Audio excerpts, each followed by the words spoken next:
আসসালামু আলাইকুম।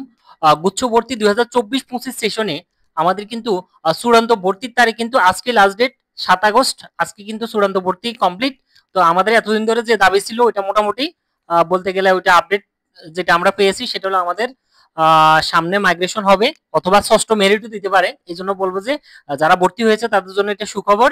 সেটা হলো আমরা গুচ্ছের যে কর্তৃপক্ষ যেটা সিদ্ধান্ত নিছে সেটা হলো 11 আগস্ট কিন্তু 19 বিশ্ববিদ্যালয়ে ক্লাস কিন্তু চলবে। যারা ইতিমধ্যে ভর্তি হয়ে আছে তারা ক্লাস করতে পারবে, সমস্যা নেই।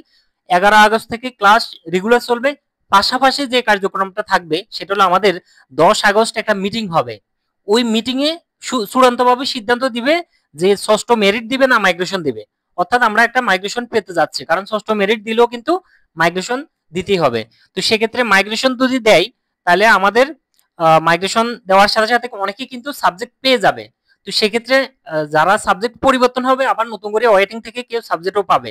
তো সেক্ষেত্রে সেটা ষষ্ঠ মেরিটও দিতে পারে অথবা অন্য কোনো ভাবেও মানে সাবজেক্ট প্রকাশ করতে পারে যে কেউ যদি নতুন করে সাবজেক্ট পেয়ে থাকে।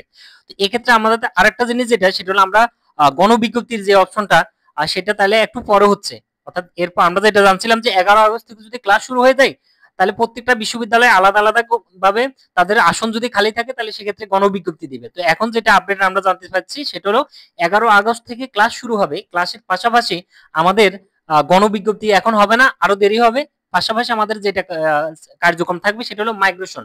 মাইগ্রেশন চালু থাকবে এবং মাইগ্রেশনের ফলাফল দিবে। তারপর সাবজেক্ট চেঞ্জ হলে নতুন করে কিন্তু বিশ্ববিদ্যালয়ে চেঞ্জ হলে নতুন বিশ্ববিদ্যালয়ে যায় সে ক্লাস শুরু করতে পারবে। তো এই ক্ষেত্রে আমাদের হয়তো অপশন দিবে না, যদি একান্ত অপশন দেয় যে মাইগ্রেশন চালু রাখা বা বন্ধ রাখা, যদি এই অপশনটা দেয় তাহলে সাথে সাথে আমাদের যদি কারো প্রয়োজন নেই তাহলে অফ করে দিব, আর না হয় কিছু করার দরকার নেই, চলতে নরমালি চলতে থাকবে। তো মিটিং যদি 10 আগস্ট হয় তো সেক্ষেত্রে আমাদের একটা মাইগ্রেশন হবে, এটা কনফার্ম। মাইগ্রেশন হওয়ার পর আমাদের সেটা ষষ্ঠ মেরিটের মাধ্যমে হোক অথবা মাইগ্রেশনের মাধ্যমে হোক, যেভাবে হোক আমরা সেটা জানতে পারবো। তো 19 বিশ্ববিদ্যালয় ক্লাস শুরু কিন্তু যেটা বলছিলাম যে 11 আগস্ট যদি ক্লাস শুরু হয় ক্লাসের পাশাপাশি আমাদের মাইগ্রেশন এবং মেরিটের কাজ চলতে থাকবে। এরপরে আমাদের গণবিজ্ঞপ্তি সেটাও ক্লাস চলমান থাকা অবস্থায় চলবে।